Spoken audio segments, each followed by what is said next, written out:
Halo guys, balik lagi sama gue Tio Nugroho dari channel Gadget Boy Edi. Oke, jadi ternyata laptop ini yang selama ini gue butuhkan. Ini adalah MacBook Air 13 inch M1 chip. Drop it. Awal mula tuh gue mikirnya kalau beli MacBook Air pasti bakalan nanggung banget. Mending beli yang powerful sekalian, kayak si MacBook Pro 16 inch yang ada di samping gue. Dan waktu itu juga MacBook Pro 16 inch ini gue beli sekitar bulan Juni 2020. Dan video ini dibuat itu sekitar bulan Desember 2020, which is itu udah Juni, Juli, Agustus, September, Oktober, November, Desember. Udah hampir 7 bulan gue pakai MacBook Pro 16 inch yang versi Intel. Dan ya, M1 is coming. Sebenarnya sih gue nggak terlalu minat-minat amat sama si M1 chip ini. Toh gue juga masih punya yang powerful banget di MacBook Pro 16 inch yang versi Intel.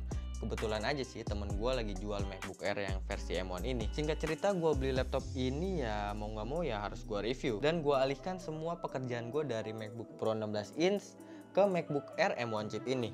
Ternyata kayaknya gue lebih nyaman di MacBook Air 13 inch yang M1 chip ini sih. Pertama gue mau bahas desainnya dulu. Sebenarnya sih desainnya sama aja ya kayak versi pendahulunya di MacBook Air yang versi Intel. Tapi jujur ya, ini pertama kalinya gue beli MacBook Air yang 13 inch. Karena yang MacBook pertama gue itu ya cuman yang 16 inch ini. Bodinya yang terbuat dari metal ini bikin si laptopnya berasa premium banget. Dan buat ukuran laptop yang udah cukup powerful, ini tuh termasuk enteng.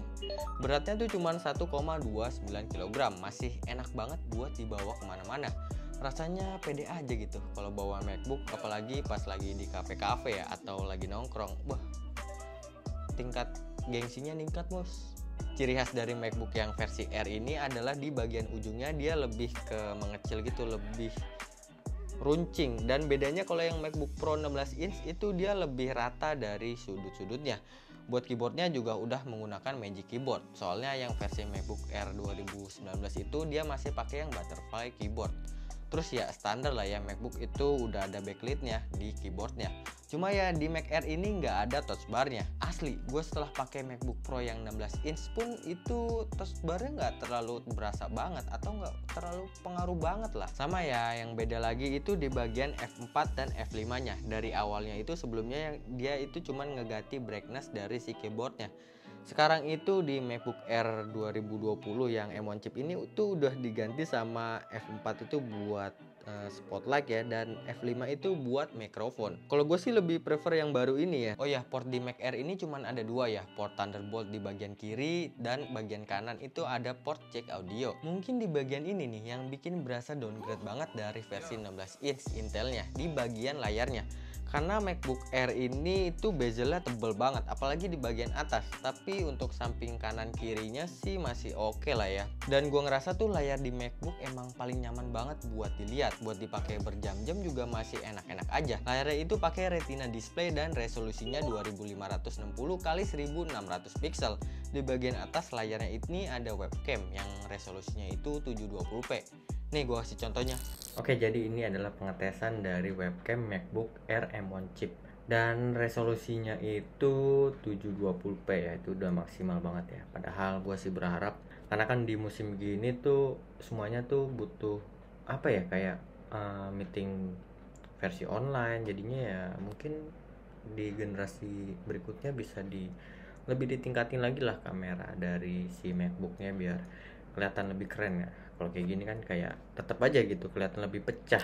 Lanjut, ini yang bikin MacBook Air versi M1 chip ini sangat-sangat worth it, yaitu di M1 chipnya sendiri. Perbedaan yang lumayan jauh dari yang versi Intel. Buat skor Geekbench saja gue dapet di angka nih.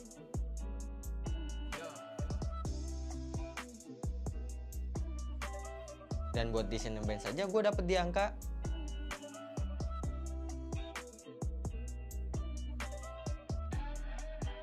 hampir mirip-mirip loh, padahal harganya ini beda jauh banget. Di MacBook Pro 16 inch ini harganya waktu gue beli ya itu sekitar 35 juta. Dan MacBook Air yang 13 inch ini harganya 16 juta.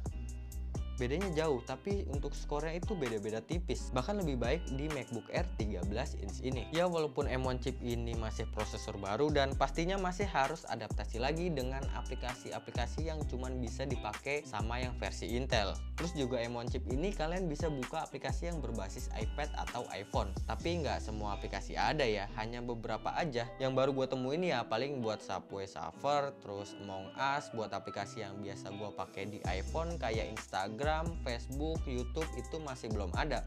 Masih harus buka dari browser. Agak ribet emang, tapi ya mungkin di beberapa bulan ke depan bisa diimprove lagi oleh si Apple ini dan developer dari masing-masing aplikasinya. Dan buat pemakaian gua buat ngedit di Final Cut Pro itu udah cukup oke. Ngedit di 4K 30 fps itu masih enak. Cuma gua ngerasa pas lagi masukin background itu suaranya langsung ngilang gitu. Nggak ada suaranya.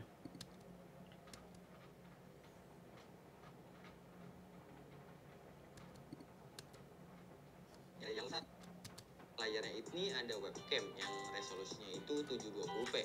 Nih gue kasih contohnya. Nah, feeling gue sih dia masih tahap proses background render ya, jadi harus nunggu dulu beberapa detik sampai selesai, baru deh tuh suaranya muncul lagi. Dan buat satu layer itu buat ngedit masih lancar-lancar aja. Terus pas gue tambahin jadi 2 layer atau lebih itu baru deh mulai terasa agak sedikit berat. Tapi buat playbacknya sih masih oke-oke aja. Yang bikin gue emes itu di Mac Air ini kagak berasa panas banget. Asli dah, senyap banget bro. Padahal itu gue lagi ngedit 4K loh. Gue pakai ngedit Mac Pro 16 inch di 4K aja langsung ngebul banget itu laptop, alias kipasnya langsung nyala kenceng banget. Di Mac Air ini malah enggak. Dan gilanya lagi Mac Air ini kagak ada kipasnya bro. Nggak cuma emes sama itu aja, tapi gue juga emes sama ketahanan baterainya yang gila banget, alias awet banget. Gue bisa pakai laptop ini sampai 2 harian. Cuma ya buat pemakaian normal aja sih, kayak browsing, ngedit, bikin script, sama buat nyicil ngedit. Tapi kalau kalian emang kerjanya harus pakai laptop dan bejek abis si laptopnya, cukup lah ya laptop ini buat dipakai seharian. Buat kepala charger yang gue dapat itu 30 watt, terus kabelnya Type-C to Type-C, dan ukuran baterainya itu 49,9 watt hour. Oke, ini dia kesimpulan gue sama MacBook Air 13 inch yang M1 chip. Laptop ini tuh buat yang sekarang ya, untuk yang versi garansi Inter, itu dijual sekitar harga 16 jutaan untuk varian yang 256 GB dan 21 jutaan buat yang 512 GB. Ini bukan varian resmi Indo ya, tapi varian yang internasional. Menurut gue sih dengan harga segitu dan value yang lu dapet, ini tuh termasuk worth it banget bro. Asli dah. Tapi saran gue sih mending nunggu yang versi resmi Indonesia aja. Toh di situs Autorest di Indo pun udah mulai ada tanda-tanda nih. Dikit lagi mau rilis resmi yang MacBook yang versi M1 chip. Dan buat pemakaian gue yang notabene dipakai buat ngedit, mungkin memori 256 GB itu bakal terasa kecil banget. Masih bisa diakalin sih pakai SSD eksternal. Toh lebih hemat daripada beli yang versi 512 GB yang harganya beda hampir 5 jutaan. Sama agak sedikit beda juga sih. Kalau yang varian 512 GB dia pakai GPU yang 8 core. Kalau yang 256 itu dia pakai GPU yang 7 core. Punya gue ini yang termasuk 7 core ya, karena ini varian yang 256 GB. Terus buat ngedit di Final Cut Pro di M1 chip ini tuh masih bisa gue toleransi lah yang masalah nggak ada suaranya, karena waktu render backgroundnya yang sedikit agak lama. Gue nggak ngerti nih, apa kalian juga kayak gitu? Mungkin kalian bisa tambahin di kolom komentar di bawah ya. Kalau gue sih ngalaminnya kayak gitu di MacBook Air M1 chip ini. Mungkin laptop 15 jutaan ini termasuk mahal buat sebagian orang, dan mungkin bisa jadi lebih murah juga buat orang yang emang sehari-harinya kerja dan ngasilin duit dari laptop mereka. Intinya sih sesuaikan kebutuhan kalian aja. Buat kebutuhan gue bikin YouTube, ternyata laptop ini tuh udah cukup banget. Gue sih masih penasaran juga ya sama yang versi MacBook Pro 13 inch yang pakai M1 chip juga.